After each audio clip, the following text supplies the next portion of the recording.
الحمد لله رب العالمين. أشهد أن لا إله إلا الله وحده لا شريك له، وأشهد أن سيدنا ومولانا محمدا عبده ورسوله، صلى الله تبارك وتعالى عليه وعلى آله وأصحابه وذرياته أجمعين. أما بعد، فأعوذ بالله من الشيطان الرجيم. بسم الله الرحمن الرحيم. وأن المساجد لله فلا تدعوا مع الله أحدا. صدق الله مولانا العلي العظيم. معزز علماء کرام، بزرگوں اور بھائیوں،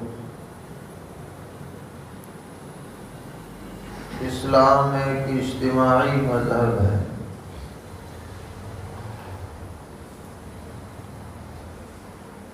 اسی لیے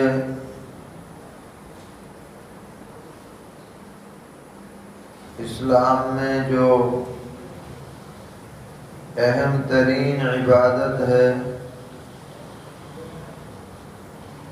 یعنی نماز، اس میں ایسا نظام بنایا گیا ہے کہ لوگ مل جل کر کے اسے ادا کریں۔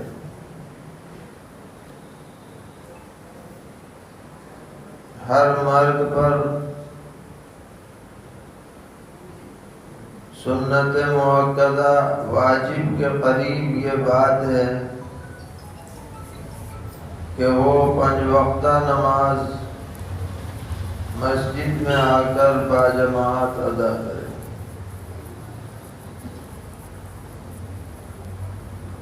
یہ کہا جا سکتا تھا کہ بھائی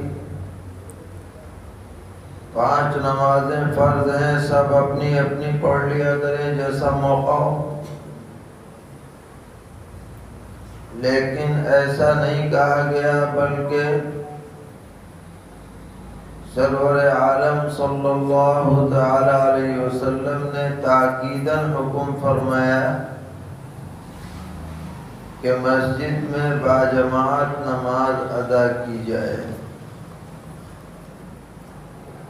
اور اتنی تاکید فرمائی کہ ایک موقع پر ارشاد فرمایا کہ میرا جی چاہتا ہے کہ میں کسی کو نماز پڑھانے کو کہوں اور نوجوانوں کو ساتھ لے کر ایندھن جمع کر کے جو لوگ بلا عذر جماعت میں شریک نہیں ہو رہے ان کے جا کر گھر جلا دو، لیکن بچوں عورتوں کا خیال آتا ہے تو میں یہ اقدام نہیں کرتا۔ آپ کا یہ ارشاد عالی بہت ہی سخت تنبیہ ہے ان لوگوں کے لیے جو عذر کے بغیر گھروں میں نماز ادا کرتے ہیں اور مسجد میں نہیں آتے۔ اس کے علاوہ آپ نے سنا ہوگا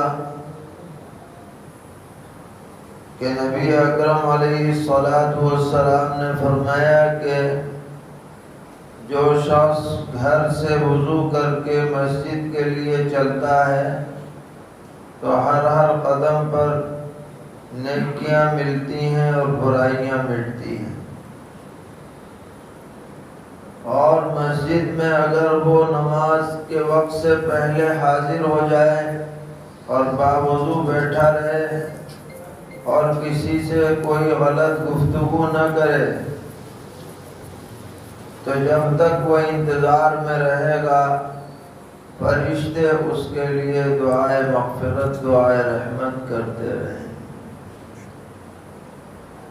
تو مسجد کو اللہ تعالیٰ نے مسلمانوں کے لیے دین کا مرکز بنایا ہے۔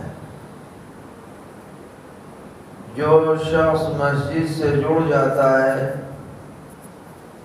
اس کے گھر میں، اس کی نسلوں میں دین کے اثرات بہت زیادہ نظر آتے ہیں، اور جو شخص مسجد سے کٹ جاتا ہے وہ اتنا ہی دین سے دور ہوتا چلا جاتا ہے۔ اسی لیے مشورہ دیا جاتا ہے کہ اگر کسی کو کوئی مکان بنانا ہے تو جگہ دیکھنے سے پہلے یہ دیکھے کہ وہاں سے مسجد کتنی دور ہے۔ ایسا نہ ہو کہ وہاں رہنے کی وجہ سے مسجد سے رابطہ کٹ جائے۔ جتنی قریب مسجد ہوگی اتنا ہی فائدہ زیادہ ہوگا۔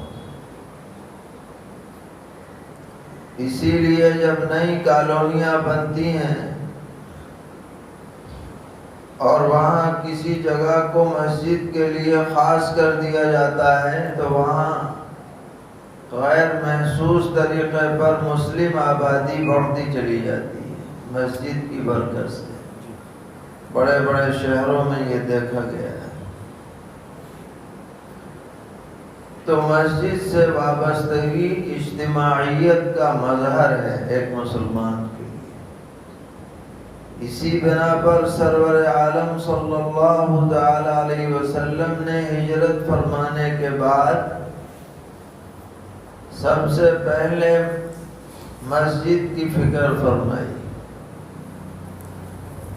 14 دن آپ نے قباء میں قیام فرمایا، وہاں مسجد قباء بنی۔ پھر آپ مدینہ منورہ تشریف لائے اور حضرت ابو ایوب انصاری رضی اللہ تعالی عنہ کے مکان پر قیام فرمایا۔ تو آپ نے سب سے پہلے جو ترغیب دی اور متوجہ فرمایا وہ اس جانب کہ بھئی مسجد اپنی ہونی چاہیے۔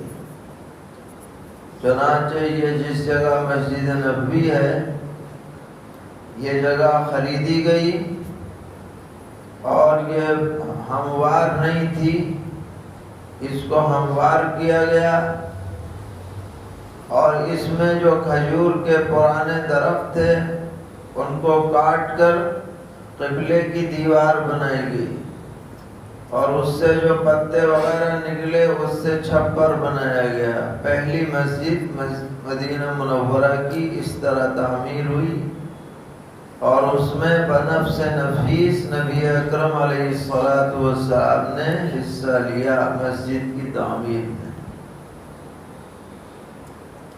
حدیث میں آتا ہے کہ آپ نے مسجد کی تعمیر فرماتے وقت یہ کلمات صحابہ کو تلقین فرمائے کہ مٹی اٹھاتے وقت، بوجھ اٹھاتے وقت یہ زبان پر رجز رہے، اللہم لا عیش الا عیش الآخرہ فاغفر الانصار والمہاجرہ۔ اے اللہ، زندگی تو بس آخرت کی زندگی ہے، انصار اور مہاجرین سب کی آپ بخشش فرمائے۔ تو اسی سے آپ اندازہ لگا سکتے ہیں کہ مسجد کی اسلام میں کتنی اہمیت ہے۔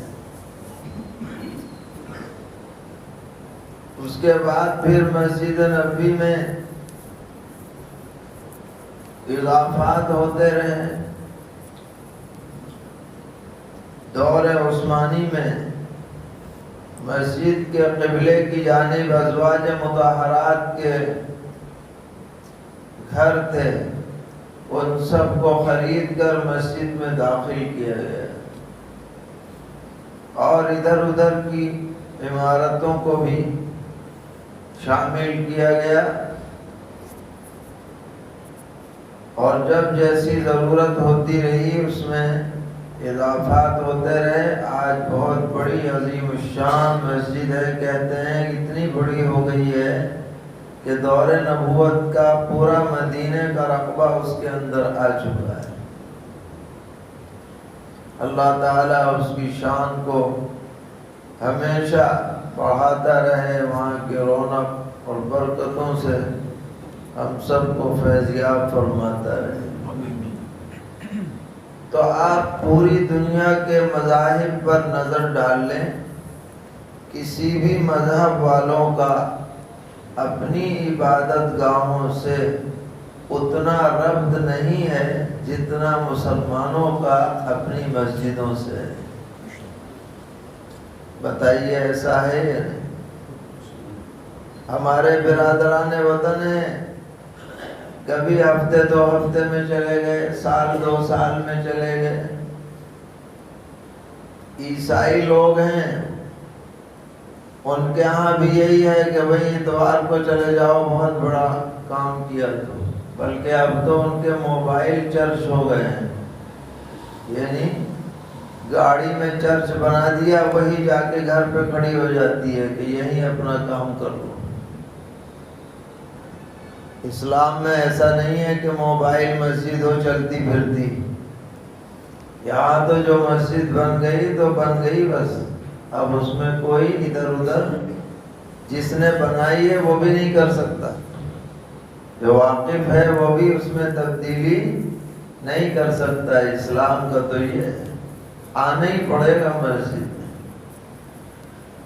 لہذا مسجد کو صاف ستھرا رکھنا ہے، جیسا کہ ابھی مولانا فرما رہے تھے. صاف ستھرا رکھنے کی 2 شکلیں. ایک تو یہ ہے کہ جو مسجد میں آ رہا ہے وہ صاف ستھرا ہو گیا ہے، کوئی بھی ہو. حتیٰ کہ اس نے اگر کوئی ایسی چیز کھائی ہے جس کی وجہ سے منہ میں بدبو آتی ہے تو بدبو رہنے کی حالت میں مسجد میں آنا منع ہے. فرمایا پیغمبر علیہ السلام نے جس نے کچی پیاز اور کچا لہسن کھایا وہ ہمارے مسجد کے قریب نہ آئے، پہلے کلی الی کر کے صفائی کرے تب آئے. فرمایا اس سے فرشتوں کو تکلیف ہوتی ہے اور جو برابر میں کھڑا ہوگا اسے بھی ناگواری ہوتی. اور یہ حکم صرف پیاز لہسن تک خاص نہیں ہے، بلکہ اور کوئی چیز آپ نے استعمال کی جس سے منہ میں بدبو آ رہی ہے تو آپ پہلے اچھی طرح منہ صاف کریں، پھر مسجد میں آئیں. اللہ کے دربار میں جا رہے ہیں کہ بازار میں نہیں جا رہے ہیں. بیڑی پی کر سگریٹ پی کر منہ سے بدبو اٹھ رہی ہے، جو پینے والا ہے اسے تو پتہ چلتا ہے نہیں کیونکہ وہ تو عادی ہے، لیکن برابر والا جو اس کا عادی نہیں ہے اس کے لیے تو مشکل ہو جاتی ہے اس کی بدبو. اس لیے مطلقاً حکم ہے کہ بدبو والا آدمی مسجد میں نہ آئے. فقہا نے لکھا ہے جس کو بیماری ہو کہ منہ سے بدبو آتی ہو یا بغل سے بدبو آتی ہو، اس کے لیے جماعت معاف ہے، وہ گھر پڑھ لیا کرے، دوسروں کو تکلیف نہ دے. تو ایک تو صفائی ستھرائی اس اعتبار سے کہ کوئی غیر صاف ستھرا آدمی مسجد میں آئے ہی نہیں. دوسری صفائی ستھرائی یہ کہ مسجد میں کوئی کوڑا کرکٹ نہ رہے، کوئی گندگی نہ رہے. پیغمبر علیہ الصلوۃ والسلام نے فرمایا کہ وہ اعمال جو اللہ تعالیٰ کو بہت پسند ہیں اور معمولی ہیں، ان میں سے یہ ہے کہ مسجد سے تنکا اٹھا کر کوئی آدمی مسجد کے باہر ڈال دے، مسجد کی صفائی کے نیت سے. نماز پڑھنے آئے مسجد میں دیکھے کوئی کوڑا ہے اٹھا کے جیب میں رکھ لے، باہر جا کے ڈال دے، یہ بھی نیکی میں شامل ہے. یہ ذمہ داری صرف مؤذن کی یا صرف صفائی کرنے والے کی نہیں ہے، ہر نمازی کی ہے، یاد رکھیے، ہر نمازی کی ذمہ داری ہے کہ وہ مسجد کو صاف ستھرا رکھے۔ حدیث میں آتا ہے کہ پیغمبر علیہ السلام نے دیکھا کہ مسجد کے سامنے کے حصے میں کسی نے تھوک رکھا تھا جس کا بلغم اس میں لگا ہوا تھا۔ آپ کو بہت غصہ آیا، ناگواری ہوئی، اور لکڑی منگا کر اسے کھرچ دیا اور فرمایا کیا تمہیں یہ اچھا لگے گا کہ تم کسی سے بات کرو اور وہ تمہارے منہ کے اوپر تھوک دے؟ نماز آدمی پڑھنے آ رہا ہے، گویا اللہ کے دربار میں مناجات کرنے آ رہا ہے، اس میں یہ طریقہ بالکل بے ادبی اور گستاخی کا ہے۔ تو مسجد کو بدبو سے صاف رکھا جائے، مسجد کو کوڑا کرکٹ سے صاف رکھا جائے، یہ اسلام کی تعلیم ہے۔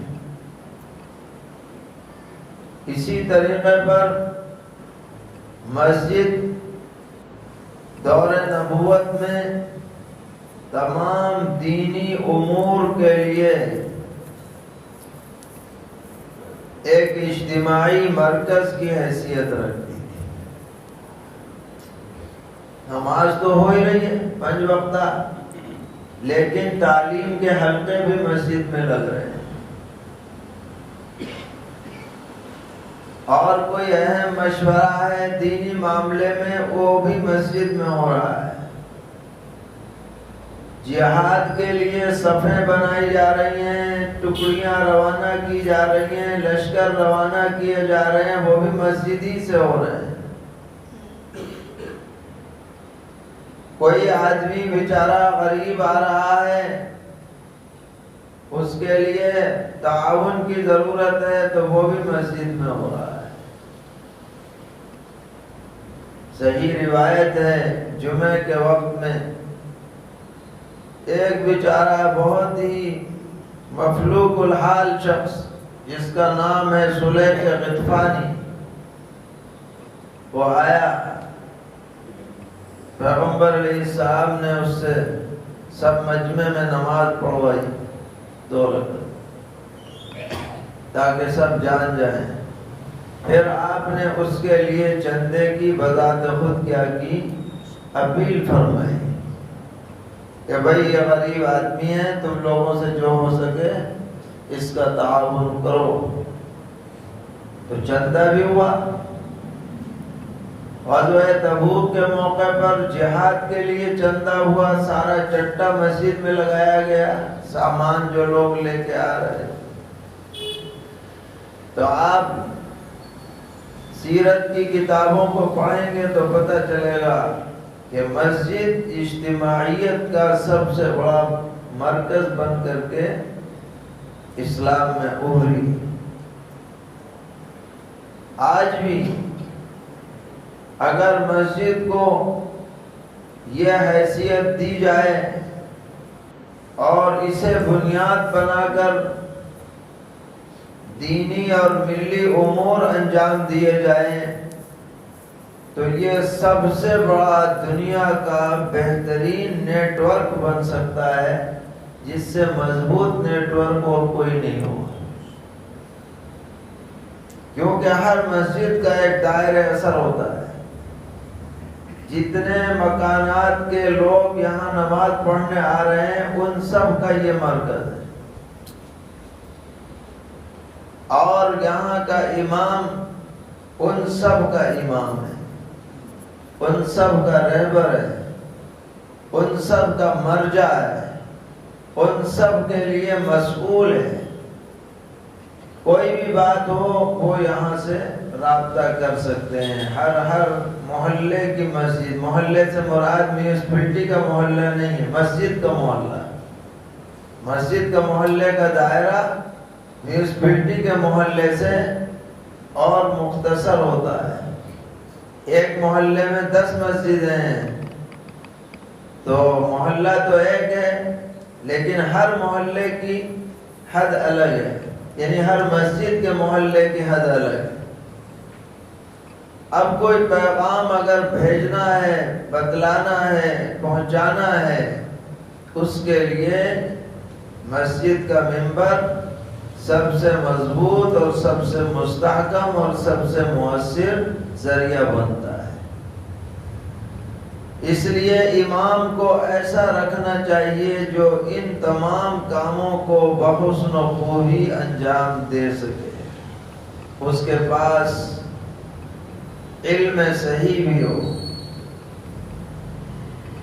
حکمت عملی کا حامل بھی ہو، حلم و بردباری بھی ہو، غیظ و غضب سے مغلوب نہ ہو، برداشت کرے لوگوں کو، نرم روی ہو، تو وہ امام لوگوں کے لیے ہر دل عزیز بن جائے گا، ان کے لیے ہمدردی کا اظہار کرے، شفقت کا اظہار کرے، تو یہ امام مسجد کے محلے والوں کے لیے ایک مشفق باپ کے درجے میں ہو جائے گا، اور ہو جاتا ہے۔ جہاں امام یہ ذمہ داری انجام دیتا ہے تو اس کی بات خوب مانی جاتی ہے، اور لوگ اس پر کیا کرتے ہیں؟ اعتماد کرتے ہیں، اور یہ قومی اور ملی خدمت کا بہترین ایک ذریعہ ہے۔ امام کو کوشش کرنی چاہیے کہ وہ ہر سطح پر اپنے زیر اثر نمازیوں کی اصلاح کی فکر کرے۔ اس کے لیے بہترین ذریعہ یہ ہے کہ وہ درس قرآن کریم کا اہتمام کرے۔ دیکھیے، قرآن کریم کتاب ہدایت ہے، اور اس کی باتوں میں جو تاثیر ہے وہ دنیا کی کسی کی بات میں وہ تاثیر نہیں ہو سکتی۔ قرآن میں اللہ تعالیٰ نے ہدایت کوٹ کوٹ کر بھر دی ہے۔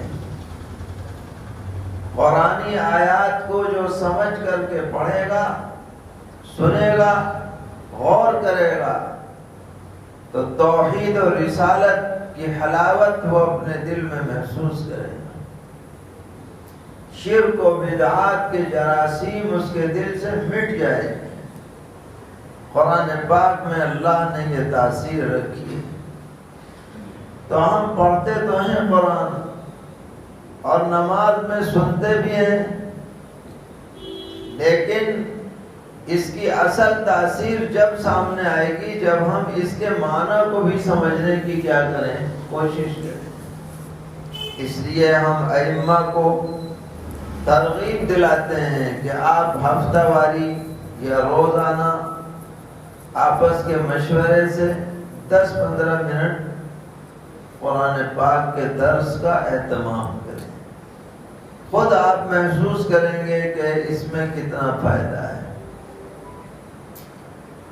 اسی طرح درس حدیث کا کوئی نظام بنے۔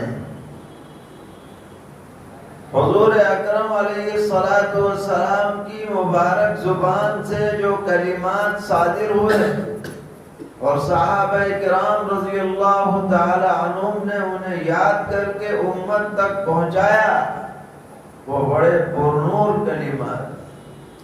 ہماری آپ کی باتوں میں وہ اثر کہاں جو احادیث شریفہ کے عین الفاظ میں ہے۔ ان الفاظ کو ہم سامنے لائیں اور بار بار سنیں اور سنائیں تو ضرور اس کا اثر امت پر پڑے گا۔ امام کی ذمہ داری یہ بھی ہے کہ وہ لوگوں کو اچھی باتیں بتائے، اور کوئی غلطی اگر ہو رہی ہے تو بلا خوف لومۃ لائم، یعنی کسی کے برا کہنے کے سے متاثر ہوئے بغیر جو حق بات ہے وہ کہیں۔ اس وجہ سے کہ فلاں ناراض ہو جائے، فلاں کی وجہ سے ہمیں نقصان پہنچ جائے، حق بات کہنے سے گریز نہ کرے، استغنا کے ساتھ جو ہے وہ امامت کرے۔ یہ امام کی ذمہ داری ہے۔ اور جو مقتدی ہیں، نمازی ہیں، ان کی ذمہ داری یہ ہے کہ وہ امام کی تعظیم کرے، امام کی ناقدری نہ کرے، امام کے لیے اپنے دل میں احترام کا جذبہ پیدا کرے، کیونکہ یہ ایک بہت بڑی عبادت کی ذمہ داری ادا کروا رہا ہے۔ نبی اکرم علیہ الصلوۃ نے فرمایا الامام ضامن والمؤذن مؤتمن، امام گارنٹر ہے، گارنٹی لینے والا ہے، اپنے پیچھے نماز پڑھنے والوں کی نماز اللہ کے دربار میں قبول ہو رہی ہے، اس کی ضمانت امام لے رہا ہے، اپنے کندھوں پر رکھ کر کے وہ تمہیں اللہ تک پہنچانے والا ہے۔ امام پر اللہ تعالیٰ کی رحمتوں کا نزول ہوتا ہے۔ روایت میں ہے کہ رحمت جو اترتی ہے سب سے پہلے امام پر اترتی ہے، پھر جو پیچھے کھڑا ہے بالکل اس پر، پھر جو دائیں ہے اس پر، پھر بائیں، پھر دائیں، پھر بائیں، پھر پہلی صف، پھر دوسری صف، پھر تیسری صف، ایسے تقسیم ہوتی ہے۔ تو جو جس کے پیچھے ہم نماز پڑھ رہے ہیں، اگر ہم اس کی ناقدری کریں گے تو امام کا نقصان ہو یا نہ ہو، ہمارا ضرور نقصان ہوگا۔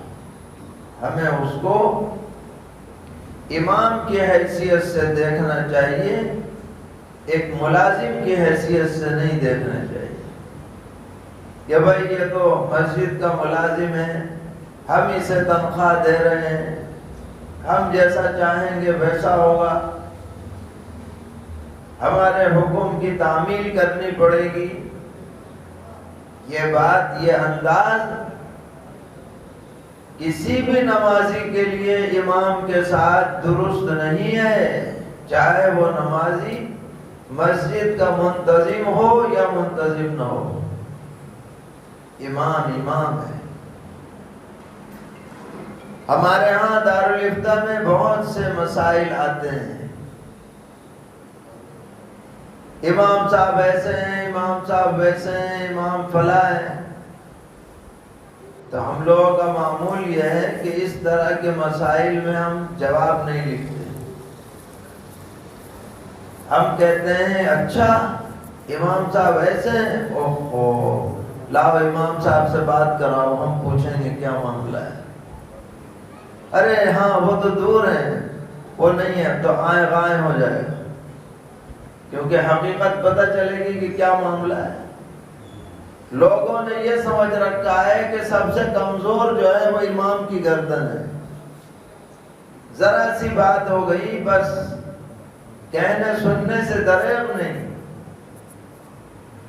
ارے بھائی وہ بھی تو ایک انسان ہے، اس کے ساتھ بھی ضروریات لگی ہوئی ہیں، ہو سکتا ہے کہ نماز کے وقت میں اچانک اس کو تقاضا ہو گیا جس کی وجہ سے 2 منٹ آنے میں تاخیر ہو گئی، تو ایسا کیا جرم ہو جائے گا کہ آپ جو ہے زبانیں کھول دیں؟ اور بھی بہت سے معاملات ہو سکتے ہیں۔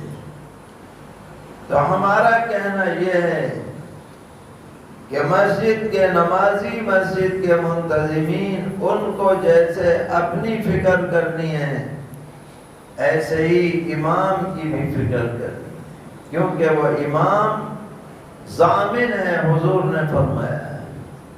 جب وہ آپ کی نمازوں کا ضامن ہے تو آپ کو چاہیے کہ اپنے وسعت کے اعتبار سے اس کے لیے اپنے سینے کو وسیع رکھیں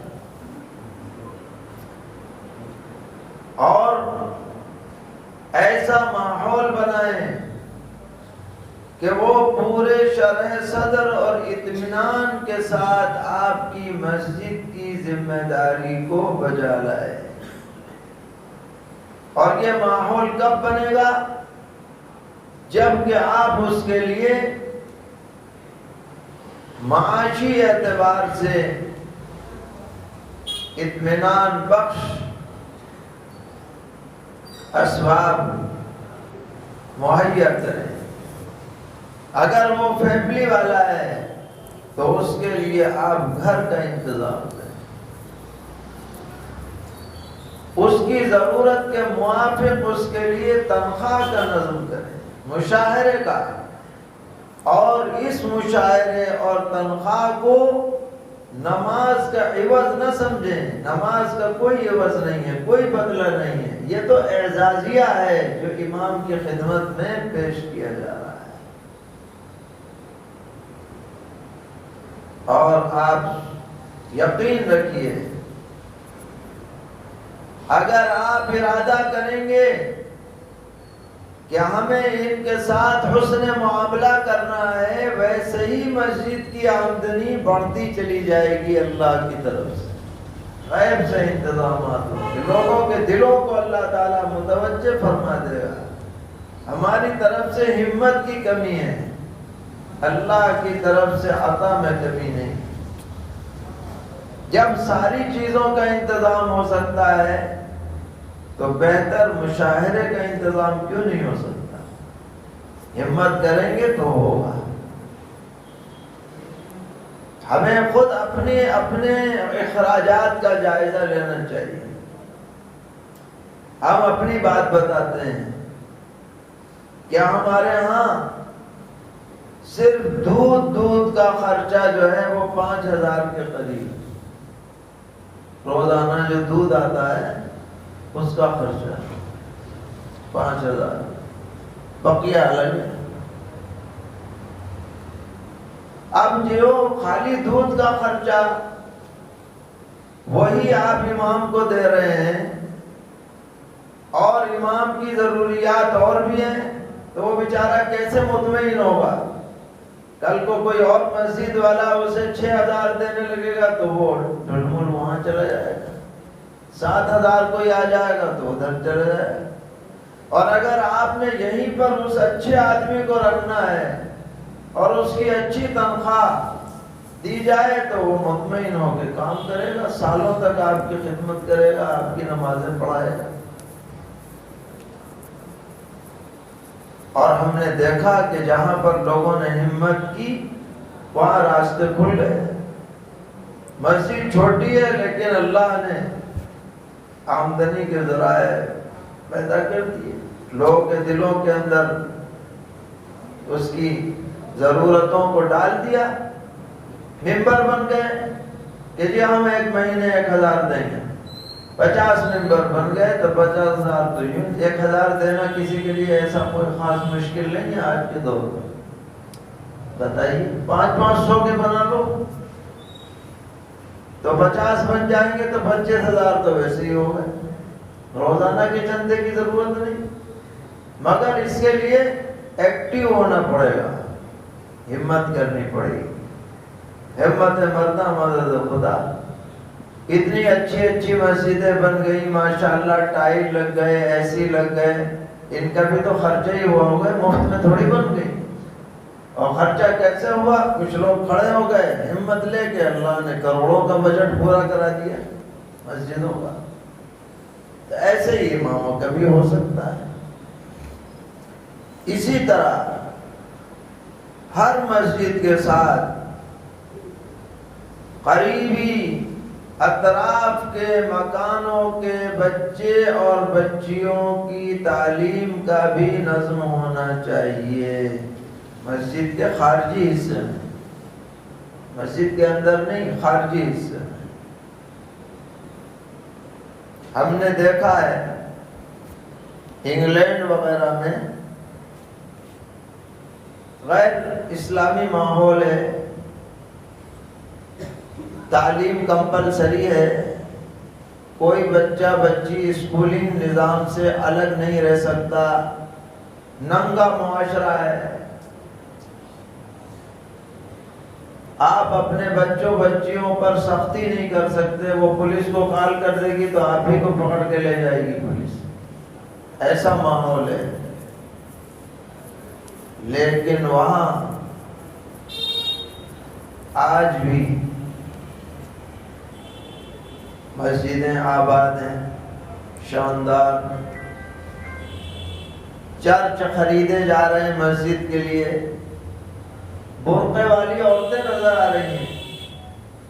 حیران کن بات ہے، پورے ننگے معاشرے میں برقعے والی نظر آ رہی ہیں، داڑھی والے جوان، پگڑی والے جوان، لمبے کرتے والے۔ ایسا کیسے ممکن ہوا؟ یہ ماحول کیسے بنا؟ یہ سمجھنے کی بات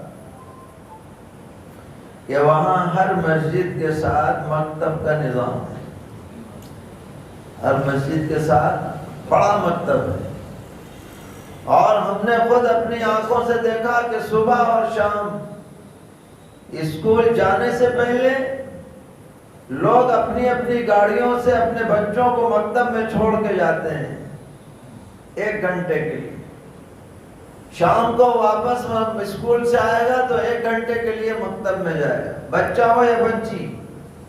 وہ جو 1 گھنٹے کی تعلیم ہے اس نے دین کو زندہ رکھا ہوا ہے۔